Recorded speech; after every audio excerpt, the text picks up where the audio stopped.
Bonjour, durant cette vidéo, on va voir une nouvelle notion, d'accord? Donc un nouvel concept au niveau de la programmation C. Normalement, ça s'appelle donc les pointeurs. Les pointeurs, ce sont quoi? Ce sont des variables spécifiques.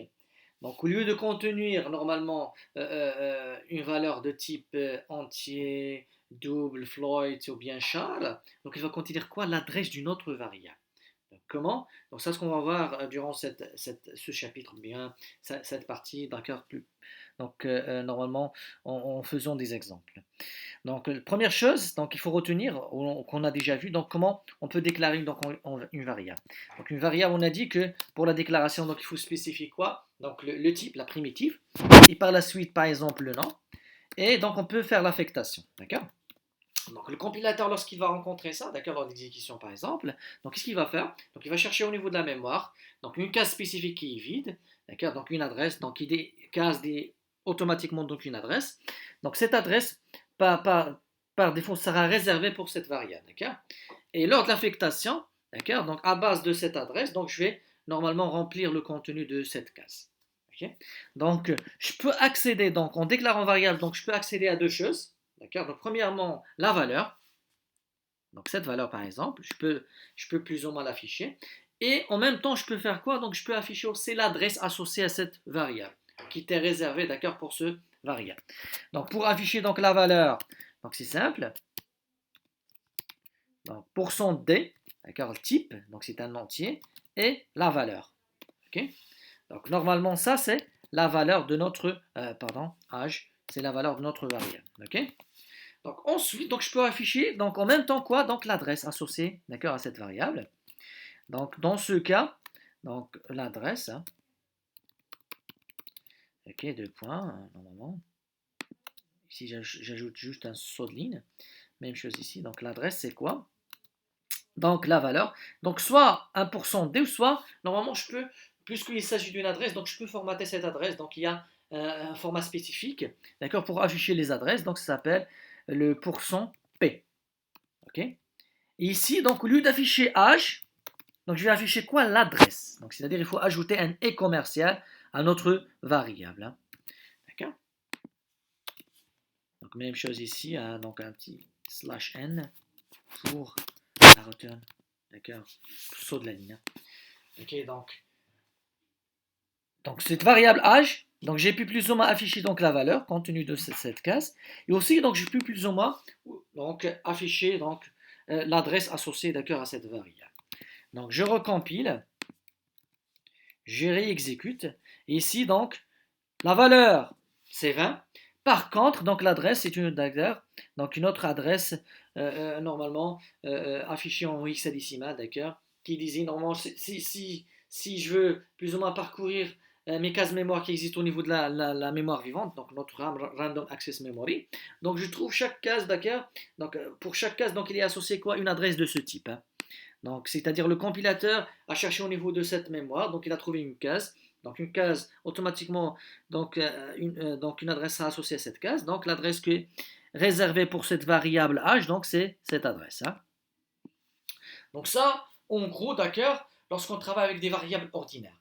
Maintenant, on va voir comment on va travailler avec les pointeurs. Donc on a dit pointeurs, c'est quoi? Ce sont des variables aussi, hein, donc similaires à h, mais au lieu de contenir donc une valeur, par exemple 20, donc il contient quoi? Les adresses. Donc comment on va faire la déclaration de ces pointeurs? Donc on commence toujours par la primitive, d'accord, nom de variable, d'accord. Et ici, normalement, ce qu'il faut ajouter, d'accord, donc c'est une étoile. Hein. Donc, la différence entre déclaration variable simple, ici, par exemple, au lieu d'âge, donc pointeur, pointe, d'accord, donc un autre nom. Ici, donc, j'ajoute quoi? Donc, étoile. Ok. Étoile, d'accord, donc similaire à ça, donc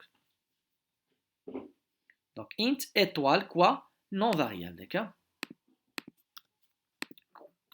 Donc, nom de variable. Donc, c'est un pointeur. On a dit que le pointeur, au niveau d'affectation, donc il va recevoir quoi? Donc il va recevoir l'adresse. L'adresse de quoi? De variable, d'accord, h. Ok. Donc dans ce cas, pour l'affichage, je peux faire ça. Le point pointeur, d'accord. L'adresse P. Et normalement ici, donc j'affiche directement le pointe. Ok. Variable pointe, donc variable pointeur. Donc, dans ce cas, donc ici, donc ce sera l'affichage de valeur 15, 20, pardon. Ici, donc c'est l'adresse de âge. Et ici, donc la valeur sera quoi? Donc la valeur du pointeur sera quoi? Adresse de âge. Donc c'est-à-dire mon pointe, donc le pointeur que j'ai déclaré, donc pointe sur l'adresse de cette variable. Ok? Donc ça, je peux réexécuter, recompiler, réexécuter. Donc valeur c'est 20, valeur, l'adresse du A, l'âge c'est, donc remarquez donc la valeur. Le pointeur, la valeur du pointeur c'est quoi? C'est la même valeur que l'adresse de âge. D'accord? Donc c'est-à-dire le pointe, donc le pointe normalement, le variable pointe sur l'adresse du variable âge. Ok? Donc c'est ici, hein? Donc pointeur, ok? Et par la suite, donc j'ai déclaré âge, j'ai déclaré un pointeur âge qui pointe sur notre variable âge. Donc ici, âge, donc a une adresse, a une valeur, ok? Donc âge, une adresse, une valeur. Par contre, le pointe sur âge, donc a une autre adresse. Par contre, sa valeur, c'est quoi? C'est l'adresse du variable âge. Donc le pointeur pointe sur âge, pointe sur le variable, l'adresse du variable h. D'accord? Donc un pointeur, pour normalement récapituler, donc un pointeur c'est quoi? C'est une variable, d'accord, qui pointe sur l'adresse d'une autre variable déjà déclarée. Ok? Donc ici, donc ça c'est l'adresse du, donc la valeur du pointeur. Même chose, donc je peux afficher quoi? L'adresse. L'adresse du pointeur. L'adresse du pointeur, donc il faut ajouter quoi? Donc le est commercial aux variables pointe. Voilà. Donc je recompile, je réexécute. Donc 20, la valeur, âge, par exemple ici, hein, âge, adresse, âge, le pointeur pointe, l'adresse du pointeur pointe. Okay, pour avoir donc une représentation d'accord claire ou bien lisible. Donc âge, donc la valeur de A c'est 20, l'adresse de âge, donc c'est cette adresse, d'accord. Le pointeur pointe, donc la valeur du pointeur c'est quoi? C'est l'adresse du âge, d'accord, donc c'est la même chose. Par contre, l'adresse du pointeur c'est une autre adresse, différente de ces deux adresses. Hein. C'est-à-dire que normalement le compilateur dans ce cas, il a cherché aussi donc une case vide, d'accord, donc avec une adresse, et le contenu ou bien la valeur de cette case réservée, donc c'est quoi? C'est l'adresse du notre variable ordinaire, d'accord, qui est âge dans notre cas. Ok? Je peux aussi quoi donc afficher la valeur de âge à travers le pointeur. Comment on va faire ça? Donc c'est simple, printf quoi? La val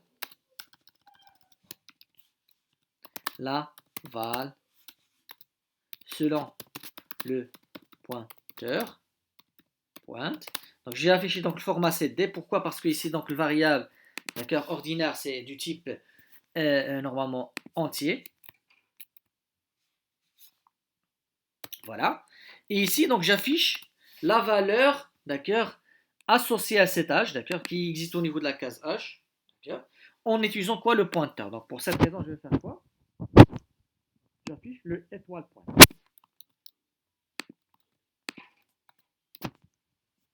Très bien. Ici, donc, juste un saut de la ligne. Et voilà. D'accord? Donc, je recompile. Je réexécute. Donc, 20. L'adresse du H, donc c'est cette adresse en hexadécimal. Le pointeur pointe sur donc, la même adresse de H. L'adresse du pointeur, c'est une autre adresse réservée. Par contre, la valeur du pointeur pointe, donc étoile pointe, c'est quoi? C'est 20. Donc, c'est similaire à notre. D'accord? Donc, normalement, ici, lorsqu'on voit donc le dessin, donc ici, donc plus que la valeur du pointeur pointe sur cette adresse, donc ici étoile, donc qu'est-ce qu'il va faire? Donc je suis le pointeur, donc ma valeur c'est ça, donc je vais chercher normalement sur quelle variable je pointe, donc voilà, h, et étoile de ça, donc c'est cette valeur, d'accord? Ok. Donc ça, ce qu'il faut retenir. Normalement, au niveau de déclaration, donc je peux déclarer une variable, donc je peux récupérer sa valeur.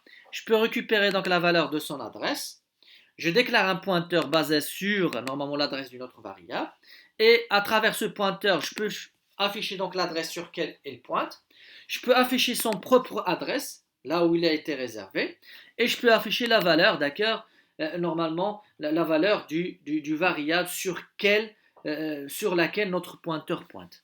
Donc les trois choses que je peux les manipuler ou bien les afficher à travers notre pointeur. Donc, sur quelle adresse il pointe ce pointeur, l'adresse là où j'ai réservé normalement la case réservée à notre pointeur et la valeur, d'accord, donc la valeur du variable sur laquelle notre pointeur pointe. D'accord, donc pointe, donc l'adresse, dollar pointe, donc c'est l'adresse de notre pointeur, d'accord, là où il est l'espace ou bien la case réservée pour notre pointeur, étoile pointe, donc c'est la valeur, d'accord, de variable sur lequel notre pointeur pointe. Donc ça d'une manière globale, ok? Donc ça, ce qu'il faut retenir. Donc ici, voici donc quelque chose, donc les consignes ou bien les règles à retenir. Donc A signifie je veux la valeur du variable h. Adresse h, donc signifie je veux l'adresse sur laquelle se trouve le variable h. D'accord? Donc ici, donc sur un pointeur sur A signifie je veux la valeur du pointeur sur A, sur h. Donc cette valeur étant une adresse. Et étoile pointeur signifie je veux la valeur de la variable qui se trouve à l'adresse contenue dans pointeur sur h. Ok, donc ça ce qu'il faut retenir, d'accord, en général. Donc ça c'était normalement comment déclarer et normalement comment manipuler les